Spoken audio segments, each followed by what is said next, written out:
சீனங்களுடைய இறப்பு பார்த்திருக்கீங்களா?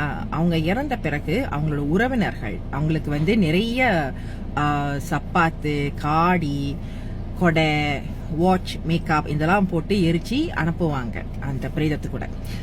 அதே போல தமிழங்களோட சாஸ்திரத்திலும் இருக்குன்னு சொன்னா நீங்க நம்புவீங்களா? சர்வங்க ஆழிமயம் வணக்கம்.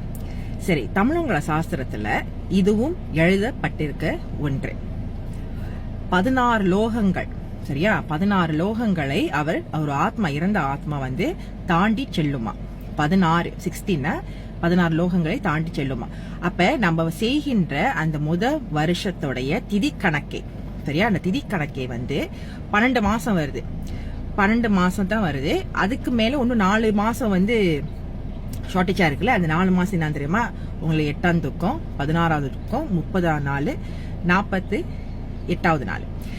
இந்த 4 மாசமும் நீங்க செய்கின்ற அந்த 12 நாட்களும், அந்த 12 மாதங்களும் 16 லோகங்களுக்கு போய் சேருமா. அப்ப இந்த 16 லோகங்களுக்கு அவர் போய் சேரும் பொழுது கல்லும் முள்ளுமாக இருக்குமா, மழை காலமா இருக்குமா, இடி மழை வாயுகள் பஞ்சபூதங்களுடைய ஆதிக்கத்துல நிறைய கஷ்டங்களை கோற்று பண்ணுவாங்களாம். இப்ப இந்த கஷ்டங்களை கோற்று பண்ணுவதனால நீங்க இங்க செய்யற தானங்கள் அவருக்கு போய் சேருமா. சோ சீனங்க வந்து எரிச்சு அனுப்புறாங்க. தமிழவங்க என்ன செய்யணும்? நம்ம தானம் செய்ய வேண்டும். அதுதான் சாஸ்திரத்துல எழுதிருக்கு, கருட புராணத்துல எழுதிருக்குதான் சொல்றேன். நானா புதுசா ஒண்ணு வந்து கொண்டு வந்து சொல்றேன்னு சில பேர் வந்து என் மேல ரொம்ப தீவிரமா ஃபாலோ பண்ணி அப்புறம் பேசுவாங்க. இந்த நானா சொல்றது கிடையாது. கருட புராணத்தில் எழுதப்பட்ட விஷயங்களை தான் நான் ஷேர் பண்ணிட்டு இருக்கேன். விழிப்புணர்வுகள் கொண்டு வருகிறோம். இந்த 16 லோகங்களை அவர் தாண்டி செல்வதற்காக இறந்தவருடைய குடும்பத்தினர்கள் தானம் செய்ய வேண்டும். மாதம் தானம் செய்ய வேண்டும். எப்பொழுது? இந்த வருஷ கணக்கு பொழுது. அப்ப நீங்க என்ன தானம் பண்ணணும்? வேஷ்டி, இறந்தவர் ஆணாக இருந்தால் வேஷ்டி, குடை, சிலிப்பர், பாய். இறந்தவர் பெண்ணாக இருந்தால் புடவை, பாய், சிலிப்பர் அண்ட் குடை. இதை செய்ய வேணும். ஸோ ஒரு செட்டாக வரும்ல, either male or female. So நீங்க வந்துட்டு ரீப்ளேஸ் பண்ணிக்கலாம் வேஷ்டிக்கோ குடைக்கும். அப்ப இதை வந்து மாதம் தானம் செய்ய வேண்டும். அப்ப இது தானம் செய்யறதுனால என்ன நடக்கும்? இறந்தவர் ஆத்மா அந்த 16 லோகங்களுக்கு தாண்டி யம லோகங்களுக்கு போய் சேர்த்துக்கு முன்னால் இந்த தானங்களை யம தூதர்கள் பார்ப்பார்களாம். யமதூதர்கள் பார்த்து சொல்லுவாங்களா, சரி உங்க தானம் பண்ணிருக்கீங்க, உங்களுக்கு கஷ்டம் வராது, இந்த லோகத்துக்கு நீங்க தாண்டும் பொழுது உங்களுக்கு வேண்டிய உணவும் இந்த தான பொருட்களும் வந்து விட்டது அப்படின்னு சொல்லிட்டு யமதூதர்கள் அவருக்கு சுலபமான ஒரு பயணத்தை கொடுப்பாராம். இது கருட புராணத்தில் எழுதியிருக்க ஒன்று. அப்ப நாங்க என்ன செய்வோம்? இப்ப நமச்சிவாய ஃபினரல் சர்வீஸ் நீங்க எங்கேஜ் பண்ணும் போது உங்களுக்கு அந்த 1 வருட காலத்துக்கு நீங்க இந்த மாதிரி தானம் செய்யணும். சரி நாங்க செய்யலாம், நீங்க சிங்கப்பூர்ல எங்க செய்யறது தெரியல, இல்ல நாங்க செய்ய போறோம் இல்ல அப்படின்னா, எங்களுடைய ஆசிரமம் இருக்கும் இடம் திருவண்ணாமலையில் இருக்கும் ஓம் மகேஷ் ஸ்பிரிச்சுவல் அகாடமி ஐயாவுடைய மகேஷ் முரளியோடைய ஆசிரமத்தில் நாங்கள் தானம் செய்வோம். அது எங்க இருக்கு? திருவண்ணாமலையில் இருக்கு. திருவண்ணாமலை என்பது ஈசனுடைய இடம். அப்ப அந்த இடத்தில் மாதம் 50 பேருக்கு நாங்க அந்த உடைய தானத்தை நாங்கள் செய்து கொடுப்போம். இறப்பு சாங்கியங்களை வந்து நிறைய விஷயங்கள் இருக்கு. என்ன செய்யக்கா, கோழி போட்டு மாலை போட்டு வாய்க்கரிசி போடுறது மட்டும் சாங்கியங்கள் கிடையாது. இதையும் தாண்டி நிறைய சம்பிரதாயங்கள் இருக்கிறது. கருட புராணத்தில் எழுதப்பட்ட விஷயங்கள் மீண்டும் சொல்ற கருட புராணம், நானா சொல்றது கிடையாது. ஒருவர் இறந்தால் ஆத்ம சாந்தி ஹோமம் செய்ய வேண்டும், சாந்தி ஹோமம் செய்ய வேண்டும். 16 முடிந்து மித்ருஞ்சய ஹோமம் செய்ய வேண்டும். அப்படி இறந்தவர் அகால மரணம் அடைந்திருந்தால், அகால மரணம், ஆக்சிடென்ட், காமி சூசைட், கேன்சர், நோய்பட்டு இறந்தவர்கள், தூக்கத்தில் கூட இறந்தவர்கள் கூட அகால மரணத்திலுடைய கேட்டகரியில் தான் போய் சேருவாங்களாம். அப்ப இந்த அகால மரணத்தில் இறந்தால் கண்டிப்பாக திலஹோமம் செய்ய வேண்டும். இறந்தால் சாந்தி ஹோமம், இறப்புக்கு பின் 16க்கு பின் மித்ருஞ்சய ஹோமம், அதுக்கு பிறகு திலஹோமம். இந்த திலஹோமம் எங்க நடக்கிறது? ராமேஸ்வரத்தில் தான் நடக்கிறது. 9 புரோகிதர்கள் அங்க வந்து அமர்ந்திருப்பாங்க. 9 பேர் செய்யணும். 9 பேர் செஞ்சாதான் அதுக்கு பேர் வந்து திலஹோமம். 9 பேரும் ரிக் வேதா, அதர்ண வேதான்னு சொல்லிட்டு இந்த மாதிரி வேதங்களை கூறுவார்கள். 2 மணி நேரம் நடக்கும் அந்த ஹோமம். இந்த ஹோமத்தினால் செய்வதனால் என்ன பயன் கிடைக்கும் நமக்கு அப்படின்னா, அகால மரணத்தில் இறந்த இந்த ஆத்மாக்கு மோட்சம் கிடைக்கும். திலஹோமம் யூடியூப் கூகுள் எல்லாம் போய் தேடி பாருங்க, உங்களுக்கு கிடைக்கும் இன்ஃபர்மேஷன் தான்.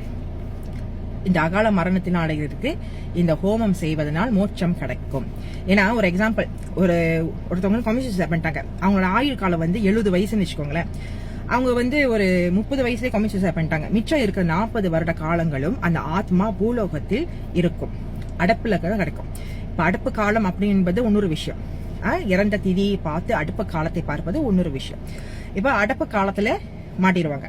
அப்ப அந்த 40 ஆண்டுகளுக்கும் ஆத்மா பூலோகத்தில் தான் இருக்கும். ஆத்மாக்கு மோட்சம் கொடுக்கணுமா இல்லையா? அதுதான் திலஹோமம். ஒரு சாவு நடந்த பிறகு வாழ்க்கை மாற வேண்டும். என்னோட பழைய டிக்டாக்ல சொன்ன மாதிரி புண்ணிய கணக்குகளும் பாவ கணக்குகளும் டெபிட் கார்டு கிரெடிட் கார்டு மாதிரி நம்மளுடைய பரம்பரை சேரும். அப்ப அந்த ஒரு சாவுக்கு பிறகு குடும்ப சூழ்நிலைகள் மாறவில்லை, பிரச்சனைகள் வருகிறது, பிரேத சாபத்தினால் வந்த விஷயங்கள்னால் நடக்கிறதுனால் திலஹோமம் கண்டிப்பாக செய்ய வேண்டும். திலஹோமம் ராமேஸ்வரத்தில் தான் செய்வார்கள். ராமேஸ்வரத்தில் செய்யறது மிக மிக சிறந்த ஒரு விஷயம். 9 புரோகிதரும் செய்து 2 மணி நேரத்துக்கு. அந்த காஸ்ட் ஆஃப் த பூஜை எவ்வளவு வரும்? 30,000 rupees வரும். From what I understand, 30,000 ரூபாய் அந்த காஸ்ட் ஆஃப் த பூஜை. சிங்கப்பூர்ல இருந்தீங்கன்னா you want to to the tilahomam, தயவு செய்து யூ கேன் கான்டாக்ட் மீ. ஆனா தயவு செய்து இங்கே ராமேஸ்வரத்துல போய் சேர மாதிரி பாருங்க. அது செஞ்சா இன்னும் சிறப்பு. ஆன்லைன்ல செய்யறது பதிலா ஐ டோன்ட் ட்ரஸ்ட் இந்த ஆன்லைன்ல செய்யறது. ஐ ஆல்வேஸ் ப்ரிஃபர் தட் நீங்களா உங்க பிரசன்ஸ் அங்க வச்சு இந்த ஹோமத்தை செய்யறதுனால உங்களுடைய குடும்ப சூழ்நிலைகள் மாறும், பிரேத சாபங்கள் தீரும். 2 விஷயம் பத்தி பார்த்திருக்கோம். இறந்தால் தானம் செய்ய வேண்டும். எப்படி நம்ம அந்த வருஷ கணக்கு, ஒரு வருட கணக்குக்காக மாதம் போயிட்டு விளக்கு வைத்து பிரசாதம் வைத்து நம்ம சிவனுக்கு பிரார்த்தனை செய்கின்றோமோ, அதே போல அதே திதியில் நாம் தானம் செய்ய வேண்டும். செய்வதனால் என்ன நடக்கும்? 16 லோகத்தை அவர் தாண்டும் பொழுது ஒவ்வொரு லோகத்திலும் அவருக்கு சுலபமாக இருக்கும். புதுசா இருந்தா ரிசர்ச் பண்ணி பாருங்க. சொல்றது பேக்கேஜ்காக பண்றாங்க அப்படின்னு நினைச்சீங்கன்னா கூகுள் பண்ணியும் நீங்க பார்க்கலாம். தெரிந்தவர்களிடம் கேளுங்கள். தானங்கள் கண்டிப்பாக செய்ய வேண்டும்.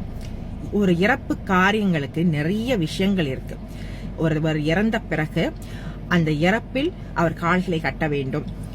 3 மணி நேரத்துக்குள்ளார அவருக்கு காரியங்கள் செய்து முடிக்க வேண்டும். ஆனா இங்க அது நடக்கிறது கிடையாது. ஏன் 3 மணி நேரத்துக்குள்ளார தெரியுமா? பிகாஸ் த ஆத்மா மேலே ஏறி திருப்பி கீழே இறங்கிடுமா. கீழே இறங்கிட்டோன்னே it will start to enter the body. அந்த என்டர் பண்ண முடியாதனால சாபங்களை விடுவார்கள். அதனால தான் பெரும்பிரலை கட்ட வேண்டும், திதி பார்க்க வேண்டும். எந்த நேரத்தில் நம்ம கர்ம காரியங்கள் செய்கின்றோம்னு அதையும் நம்ம பார்க்கணும். எல்லா நேரத்திலும் கர்ம காரியங்கள் செய்ய முடியும். ஒரு நாள்ல விதவிதமான நேரங்கள் இருக்குது. அப்ப அந்த ஒரு குறிப்பிட்ட நேரத்துல தான் கர்ம காரியங்களை நாம் செய்ய வேண்டும். சோ இந்த மாதிரி நிறைய விஷயங்கள் இருந்து நம்ம பார்த்து செய்யும் பொழுதுதான் ஆத்மாவுக்கு மோட்சம் கிடைக்கிறது. சில பேர் சொல்லுவாங்க இதெல்லாம் தேவையில்லை, இட்ஸ் மேன் மேட் ரூல்ஸ் அப்படின்னா. நம் முன்னோர்கள் முட்டாள்கள் கிடையாது. திருப்பி சொல்றேன். நம்மளுடைய மேல கிரகங்கள் இருக்கின்றது. கிரகங்களுடைய பொசிஷன் 1000 வருடங்களுக்கு பிறகு எப்படி இருக்கும் சொல்லிட்டு பஞ்சாங்கத்துல எழுதுறது எல்லாமே நம் முன்னோர்கள் எழுதியது. அப்ப அவங்க சொன்னதுதான் இப்ப நம்ம வெளிவரோம். gets more exposed because of social media. So உங்களுக்கு ஒருத்தர் இறந்து விட்டார், இன்னும் 1 வருஷம் காலம் இருக்கு, இதான் வருடம் அப்படின்னு என்றால் தயவு செய்து தானங்களை செய்யுங்கள். ஆத்மாவுக்கு அவங்க சுலபமாக சென்று யமலோகம் செல்வதற்காக வழிமுறையை தயவு செய்து செய்யுங்கள். சர்வம் காளிமயம். வணக்கம்.